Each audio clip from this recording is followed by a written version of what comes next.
Madison stepped out of the black sedan in front of the main gate of the Waldorf Astoria in New York, straightening her suit jacket as she did. She felt that familiar tingle of nerves, but she kept her head high, knowing there was a lot riding on tonight.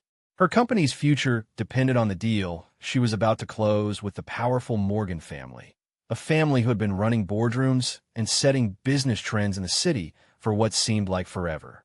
Every detail, from the crispness of her shirt to the decisive click of her shoes on the marble steps, was meant to speak of control and confidence. As she walked inside, she couldn't help but notice the way people glanced her way, some curious, others quietly skeptical. Discreet conversations paused as she passed. Some folks nodded respectfully, while others just sized her up. These were the rooms where tradition mattered, where old-school values and inherited status still meant something. It wasn't just about her company's numbers or her negotiation skills. She felt the responsibility of everyone who had ever felt shut out by this world. Tonight, more than ever, Madison was there for all the outsiders, the ones who never quite fit but dared to walk through those grand doors anyway. As Madison made her way through the grand ballroom of the Waldorf Astoria, she quickly sensed a shift in the atmosphere. The chandeliers glimmered overhead and polished tables stretched across the room, but the air felt tight. Whispers floated behind her, and she caught the occasional sideways glance, some laced with skepticism, others with outright dismissal. At the far end, Ethan Morgan, the oldest son and apparent heir of the Morgan family, locked his eyes on her. His stare was cold and unreadable, his jaw set in a way that made it clear he didn't think she belonged there. It was almost like he was daring her to prove otherwise, silently questioning her place among all these suits with their deep-rooted histories. Still, Madison kept her back straight and her steps steady. She wore a calm smile, refusing to let the skepticism faze her. She was used to people underestimating her, expecting her to trip up or to falter in places like this. Tonight, she wasn't just representing herself or her company. She was standing up for a whole group of people who had been told, not with words but with looks and closed doors, that they should accept less. If anyone tried to find a crack in her confidence, they would be disappointed. The tension in the room finally boiled over when Ethan Morgan, with barely a pause in the conversation, made a pointed comment in front of everyone. His words hung in the air, sharp as a knife, as he suggested that Madison was nothing more than a glorified assistant who had gotten lucky to be in the room. The laughter that followed wasn't genuine. It was awkward and forced, spreading an uneasy discomfort through the ballroom. People avoided Madison's gaze, some shifting in their seats, as if hoping she would disappear. For a split second, time seemed to stall for her. The sting of the remark was real, and she could feel every pair of eyes on her, waiting to see how she would react. Madison took a steady breath. She felt the urge to defend herself right there, to fight back with words that would put Ethan in his place. Instead, she held on to her composure, fixing her stare calmly on Ethan before offering a polite farewell to the group. Without a tremble in her voice, she excused herself and walked away from the table. Her back remained straight, her steps unhurried. Even though the insult left its mark, she left the scene with her dignity untouched, refusing to sink to their level. No one from the Morgan family, not even the patriarch, Charles Morgan, spoke up to defend Madison. The oldest Morgan, sitting at the head of the table with his hands folded and his eyes quietly surveying the scene, remained utterly silent. That silence, heavy and intentional, seemed to signal to everyone else that Ethan's words were acceptable, or, at least, not worth challenging. Madison felt the sting of not just Ethan's insult, but also the quiet approval from the family who hosted her. In a place like this, respect was something rare and reserved for just a select few.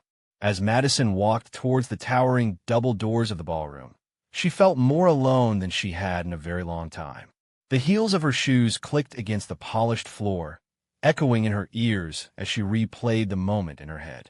Still, as she got farther from the table, that loneliness started to shift ever so slightly. It was replaced by a small, persistent spark inside her, a renewed sense of strength. She realized she couldn't let this night or the Morgan family's quiet cruelty decide who she was or what her company might become. Even in the face of injustice, she would continue forward, her head held high. Once she stepped out of the Waldorf Astoria, Madison was met by the cool rush of evening air. It brushed against her cheeks and brought a small comfort, cutting through the leftover heat of anger and sadness building in her chest. Her car waited at the curb, and the driver, James, stood ready. He didn't say anything, but the respectful way he opened the door for her, careful, gentle, was a relief after everything she had just faced inside. Madison gave him a quiet nod as she slid into the back seat, her shoulders finally relaxing a bit away from all those watchful eyes. Sitting in the shadowed interior, she took a few deep breaths, letting herself feel the sting and exhaustion. It was not the first time she had been looked down on or made to feel small in rooms like that. Her mind rushed with memories of board meetings where her ideas were overlooked or brushed off before she could finish her sentence. There had been so many moments when she wanted to give up, but tonight something felt different. More than ever, her determination grew. She refused to let this prejudice shape her path. Quietly, she promised herself that she would not bow or break. As the car pulled away from the Waldorf Astoria, Madison's phone buzzed nonstop with new messages. Members of her company's board, worried about how her walkout might affect the billion-dollar deal, filled her inbox with texts and emails. Some wrote in a careful, diplomatic way, urging her to smooth things over, while others were more blunt, almost demanding she find a way to appease the Morgan family at any cost. There was a real sense of panic behind their words, all of them anxious about what this meant for the company's future. Madison read each message, her jaw tightening with every notification. It was clear they wanted her to swallow her pride, go back into those rooms, and pretend as if nothing had happened, just to seal the deal. Even with all that pressure building, Madison sat quietly in the back seat, refusing to give in. She understood that changing her mind now would mean giving up a piece of herself and letting the board and families like the Morgans set the terms for her self-respect. That night, sleep never came. Instead, she lay awake in her apartment, her thoughts circling around what real success meant and what she was really willing to trade for it. Dignity, she decided, cost more than money. The next morning, Madison walked into the main conference room at Carter Solutions, feeling everyone's eyes on her. The tension in the air was almost like a physical thing. The directors sat around the long table, some twisting their pens or shuffling papers, others just watching her quietly. Some had barely slept, worried about what would happen to the partnership with the Morgan family. A few even looked at the floor, almost expecting her to apologize for standing up for herself and to promise she'd make things right, no matter what it took. The pressure was real, and Madison could feel how much they all wanted her to just back down for the sake of closing the deal. But Madison didn't waver. She stood at the head of the table, met their anxious gazes, and spoke with a calm but steady voice. She made it clear that she wasn't about to sell out the company's values or her own beliefs, even if it cost them a fortune. Respect and integrity, she said, weren't for sale. Not yesterday in that ballroom, and not today in her own boardroom. Some faces showed doubt. A few even frowned. But Madison could tell that her confidence gave a little courage to others as well. The room erupted almost right away as Madison finished speaking. A couple of board members, especially Greg and Linda, didn't hold back. Greg banged his hand on the table and raised his voice, accusing Madison of being reckless and jeopardizing everything they had worked for. He listed numbers and projections, saying she was letting her emotions get in the way of good business. Linda jumped in too, asking what would happen to all their employees if the Morgan family pulled out. Their words echoed around the table, frustration obvious in their tone. But not everyone spoke up.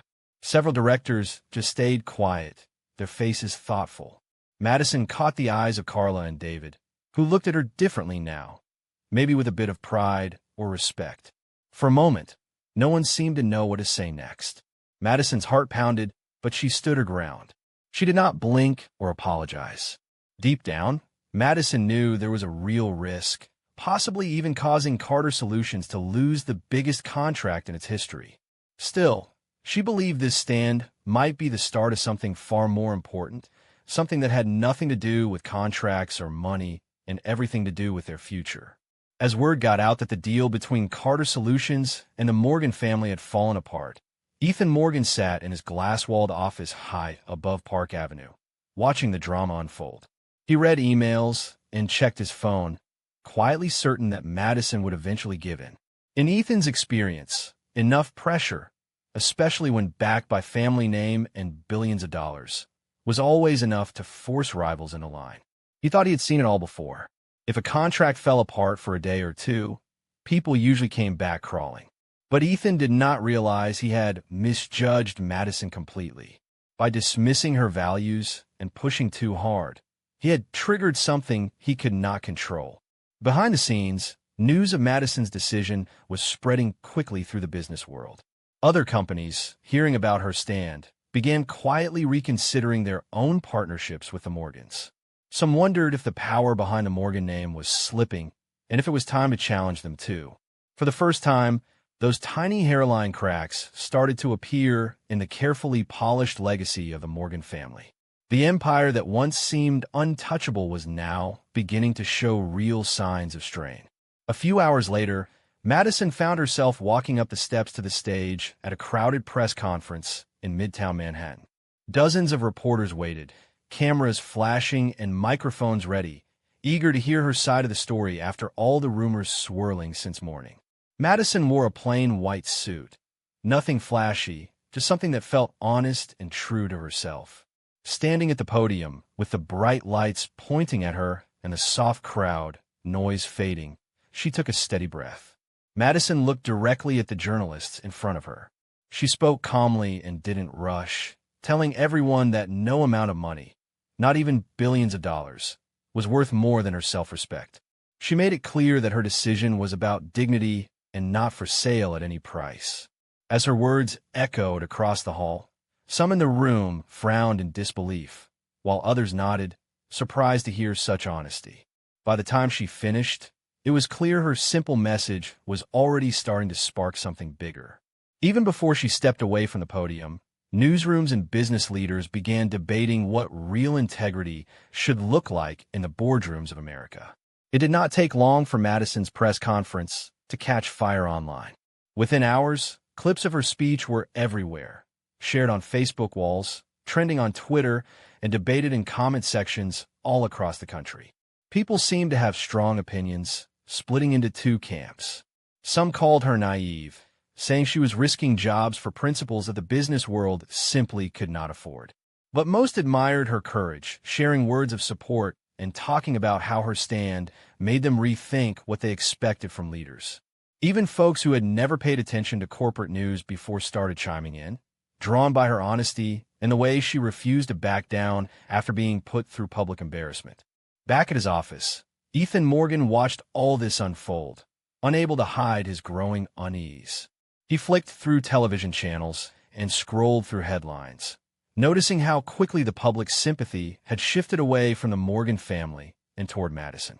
For years, the Morgan name had stood for tradition, leadership, and control. Now it was popping up along with hashtags about arrogance and outdated values. For the first time in his life, Ethan realized he could not steer the conversation or protect his family's brand from the wave of change rising outside his windows. Later that evening, everything changed again when a secretly recorded video from the gala at the Plaza Hotel started making the rounds online. Someone had caught the exact moment when Ethan Morgan had insulted Madison in front of the crowd. The shaky phone footage left no room for doubt. It captured not just his words, but also the cold way he dismissed her and the uneasy looks from people nearby. The clip spread lightning fast, shared in group chats, on Instagram stories, and all over TikTok. Almost right away, people reacted. Hashtags demanding respect and calling for a boycott of Morgan family businesses soared to the top of social media trends. Many who had doubted Madison before now saw the proof for themselves. The outrage was not just digital. Some long-standing business partners began quietly backing away, and investors started calling emergency meetings. Financial advisors warned the Morgans about plummeting stocks and negative coverage, and some employees even started questioning their own loyalty. The Morgan name, once spoken with pride in boardrooms and newsrooms, now triggered debates about power, respect, and accountability. For a family used to getting their way, the sudden loss of goodwill felt both shocking and irreversible. By the next morning, the Morgan Trust headquarters in New York was in full crisis mode. The communications team barely had a moment to breathe as phones rang nonstop and emails poured in from journalists and anxious investors. Press statements were written and rewritten, but nothing seemed to slow the storm. On the trading floor, screens showed the company's stock dropping lower every half hour. Some shareholders called in panic, wondering if decades of hard work and loyalty were about to come crashing down because of one reckless moment. Inside his office, the noise outside seemed to fade for Ethan Morgan. He found himself replaying the events of the past week in his head. The power he always relied on felt like it was slipping through his hands. For the first time, Ethan realized that control built on fear or tradition did not mean as much as he thought. No one could spin away the truth caught on that shaky phone video. As news broadcasts repeated his words and investors pointed fingers, Ethan finally had to face the results of his choices. The respect he took for granted could not be demanded or bought back. All that was left was the bitter taste of consequences he could not undo. While the Morgan family scrambled to salvage what little remained of their reputation, Madison's world looked completely different. She woke up to thousands of emails and messages, many from people she had never met. Some were ordinary folks just saying thank you for standing up for what was right, and others were from business leaders around the world.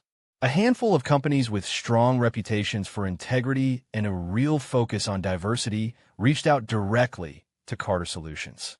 They want to talk about working together, seeing Madison as someone who could actually make a difference in the industry. Madison took her time with every offer that came in. She read the details, did background checks, and even met with a few leaders over coffee in the city. For her, it was never about grabbing the first opportunity that arrived. She wanted partners whose actions, not just their marketing materials, lined up with her own beliefs. Sitting at her kitchen table with a cup of coffee late at night, Madison felt the full weight of this new responsibility. This was not just about proving a point or getting back at the Morgans. It was a chance to help change the way business was done and to encourage more leaders to make ethics a real priority. Within only a few days, Madison finalized several partnerships with some of the most respected companies in America. These new alliances were not only more valuable than the deal she had walked away from with the Morgan family, but they also carried more weight in terms of positive influence. Industry insiders started calling her approach a new standard, and before long, her firm, Carter Solutions, became widely known for leading with purpose and honesty. Madison's story spread well beyond business circles, inspiring not just established executives, but also students and young professionals who were trying to figure out what mattered most in their own careers. Yet as her name circulated in news stories and business magazines, Madison stayed grounded. She declined requests for television interviews and turned down invitations to awards dinners in Manhattan. Madison did not want to become some kind of celebrity. At the end of the day, the point was never about attention. It was about making a difference. She felt most satisfied hearing about small changes elsewhere, like a manager rethinking workplace culture or a student group starting a discussion about ethics. Knowing that her choices had sparked those conversations meant more to Madison than any public praise or shiny plaque could ever offer. Several weeks later, an email landed in Madison's inbox that made her pause. It was an invitation to speak at the Aspen Leadership Summit, one of the most respected gatherings for leaders and activists from across the United States and abroad. Just the fact that they wanted her there said a lot about how far things had come. That year's theme, the price of dignity, could not have fit her story any better if it had been written with her in mind. Standing backstage on the day of the event, Madison felt a ripple of nerves, but also a deep sense of purpose. As she walked onto the stage and looked out over thousands of people from every walk of life, CEOs, students, nonprofit workers, and reporters, she knew this was bigger than any business deal. When she began her speech, she spoke plainly about everything that had happened. There was no blame or bragging in her words, just a raw account of her choices and what they had cost her, both good and bad.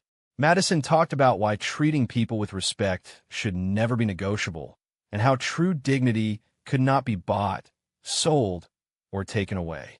The honest way she shared her journey struck a nerve, reminding the crowd that everyone deserved to be treated with basic human decency.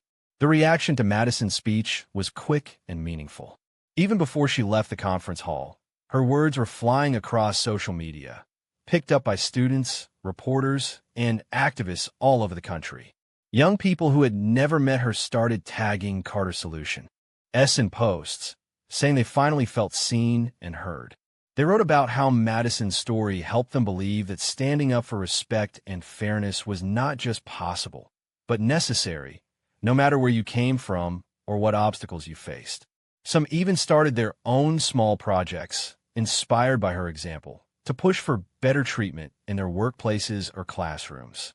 In just a few days, messages flooded in from different organizations. Leaders of national student groups, professors from big universities, and even managers at well-known companies reached out to see if Madison would speak with their teams. She found herself booked up with panels and workshops from coast to coast. Each time, she focused on honest conversations about what integrity really meant, how it demanded far more than just talk, and how it shaped the culture of any group. Her story became a starting point for real conversations about ethics, power, and diversity, helping other people see that change was not just needed, but truly possible. While Madison's reputation soared, Ethan Morgan slipped into a heavy silence. He spent long days alone in his penthouse apartment overlooking Central Park, watching the city move on without him. The news carried stories of Madison's latest honors and panels, and each headline felt like another sting. The influence he once wielded at Morgan Trust was gone. Old friends and business partners stopped calling, hoping to distance themselves from the scandal. Ethan replayed every mistake in his mind, unable to change how things had unraveled so quickly. Back at the Morgan family headquarters, tension reached a breaking point. Shareholders demanded answers in board meetings that now seemed heavier and longer than ever before. Faced with mounting pressure from both investors and a relentless media cycle, the Morgans had no choice but to make a public announcement. They were removing Ethan from all leadership roles at the company, a decision that was both humiliating and necessary.